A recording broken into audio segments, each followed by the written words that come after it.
Good morning. It's a little after 7 a.m. Today. We are pouring the concrete in the walls here. See this opening right here with the styrofoam? We're putting concrete all the way down there. Last time we were out here, we were pouring this slab. And in the meantime, we built the styrofoam walls, put all the frames, all the bracing up. And today, you could hear it, I don't know if you could see it, up front, they're getting the concrete pump truck. Right now I'm by the water tank storage, one big hole. This goes pretty far down there. But yeah, today I don't have my camera guy today, so old-fashioned vlog style. But we're gonna be pouring the walls today. This should be fun. I don't know how much film I'm gonna be able to get, but hopefully we can knock it out.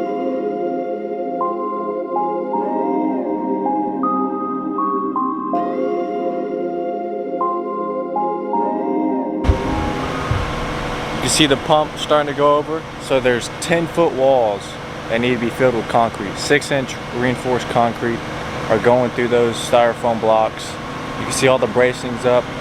The windows are braced as well. Like I said, last time we were out here, we were pouring this slab. In the meantime, we got the walls up, the water tank up back there, all the bracing up. And today, we are pouring the concrete in the walls.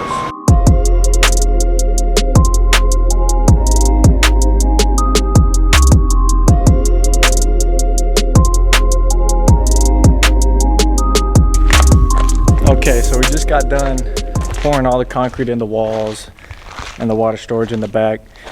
6-inch reinforced concrete in there. It's about 2 inches of styrofoam. So the plan was to get here at 7 and start pouring the concrete in. But change of events, the first truck was not long enough. It was a 37 meter truck, I believe. We needed a 47, just a bit longer, so that we can reach that water storage tank in the back. And the truck was all the way up there. So that took about 3 hours. So we started about 3 hours later due to needing a bigger truck. So I don't know the square footage off the top of my head. I think it's around 2,400 square feet. But with the walls being about 10 feet tall, we had about 60 yards of concrete.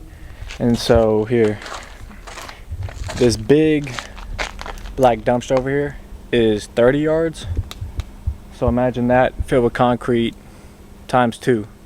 So all that concrete it went in the walls. But kind of the process before pouring the concrete in the walls is we build all the blocks up, cut the styrofoam with a hot knife. It just slices like butter, you know, make all the correct spaces for the windows all throughout the houses, the front door, the porch, all that. Make all the measurements, stack all the blocks up, cut the right measurements to where everything fits, corner pieces. And here, if you look up close, you can see, so right here's the top, right here's the bottom. That's one whole block. And so for each block, we put a horizontal piece of rebar on the top. And then once all the blocks were finished, we went ahead and put vertical pieces all throughout. And of course, we cut shorter vertical pieces for the windows and all that. And so once all the blocks are up, rebars on every level, rebars vertical, we go ahead and brace it all up, not only to hold the styrofoam up itself while we were building it, but also come time today when we pour, the whole wall just doesn't bust out and the windows don't sag down or just tear apart. But this is the first time doing this on a big scale house like this. And as you can tell back here, we had some accidents. It did not go as planned or as smooth as we had imagined, but everything turned out okay. I mean, pouring concrete is going to get a little messy, as you can see up top. Another thing prior to that is we spray foamed all the bottom, you know, any big gaps as well along the windows and just anywhere in the styrofoam. So this accident back here is probably going to cost us some more work having to sand the slab down to get rid of the excess concrete. So that's probably not going to be as fun. So that's an issue that we ran into. Concrete went everywhere. And another issue is down here. You can kind of see the concrete expanded this bottom block, so it went out a little bit. That's an issue. It's not too big of an issue. You can see up top up here, this block popped up a little bit, and that could just be a mix of the concrete coming out too fast, and or the tube, the concrete pipe, or the concrete tube just hitting it and knocking it out of place for a second. So that's another issue we ran into, was the block separating. There's another piece. There's another piece. It's not a big, terrible issue where it's going to mess up the house, but that's just something I want to bring up in case somebody is wanting to build a house like this. And something normal too as well is the water. You can see some of the water stains come out. That's fine, obviously seep through. But as you can tell, there's no big major cracks where concrete just comes out or oozes out. So that's fine. But you can see the garage all braced up back there. I would say that's an important thing, because last thing you want is to get all the walls up and then come time to pour concrete, everything falls apart and just blows out. Here is that big water tank storage back here. That was fun. We had to climb over, get into it to fill in the concrete, and then climb back out. I cleaned myself up a little bit. I'm not as dirty as I was, but we ran into some difficulties. Everything went fine still. You know, it got a little dirty. I was not expecting it to be that bad or that much work.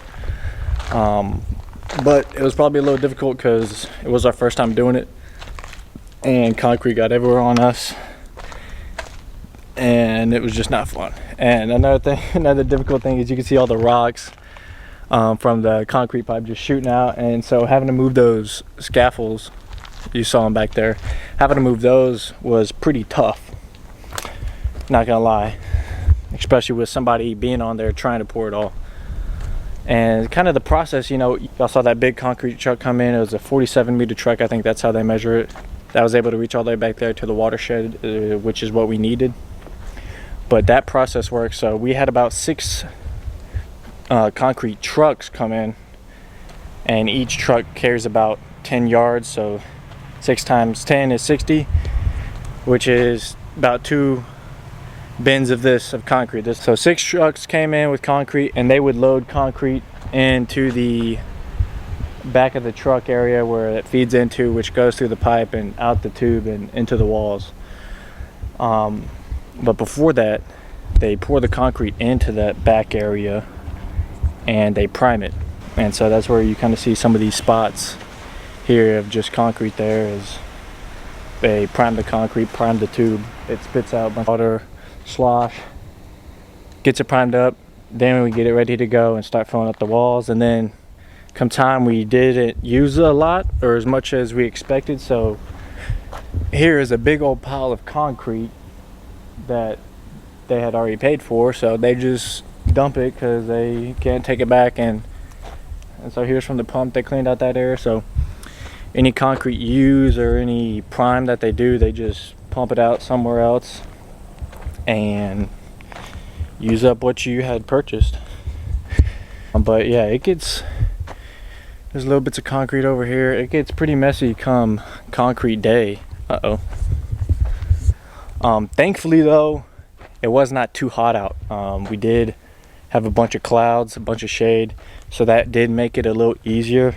We weren't in a rush with it being too hot and having to deal with that with the concrete, so that was I would say a plus. But you know, like I said, we did have some difficulties, but you know, you can't expect everything to go perfect, which is totally fine.